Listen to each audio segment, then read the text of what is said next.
നിവിയുടെ റൂമിൽ അല്ല വീട്ടിൽ വന്ന will have so much to eat. ഇപ്പം നമുക്കൊരു ഹെൽത്തി ലഡു കിട്ടി, പിന്നെ നമുക്ക് പിസ്തൊക്കെ ഉണ്ട്.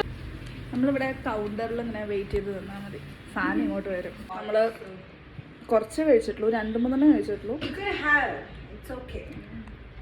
കുട്ടിക്ക് മലയാളം അറിയാം കേട്ടോ, മനസ്സിലാവും. മസൂർ ദാൽ വടയാണ് സംഭവം. നന്നായിട്ട് കുക്ക് ചെയ്യും കുട്ടി. ആ മുത്തശ്ശന്മാരുടെ വീട്ടിൽ വന്ന പോലെ ഓരോന്ന് കഴിയുമ്പോൾ ഓരോന്ന് തരിക. ഒരു ബദാമും പിസ്തയും കഴിച്ച് കഴിഞ്ഞു, പിന്നെ പരിപ്പട ഉണ്ടാക്കി തന്നു. അപ്പോൾ ചിക്കൻ പിക്കിളാണത്ര, പക്ഷെ നല്ല അടുക്കാണ്, കഴിച്ചിട്ടില്ല. അടുത്ത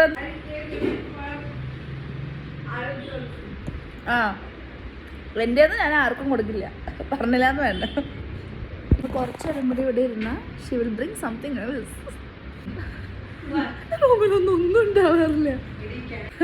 അച്ചാറിന് ശേഷം തണ്ണിമത്തൻ തണ്ണിമത്തന് ശേഷം നമുക്ക് ഡ്രൈ മാംഗോ കിട്ടി. ഗുഡ്. ഇതവിടെ ഉണ്ടാക്കിയതല്ല,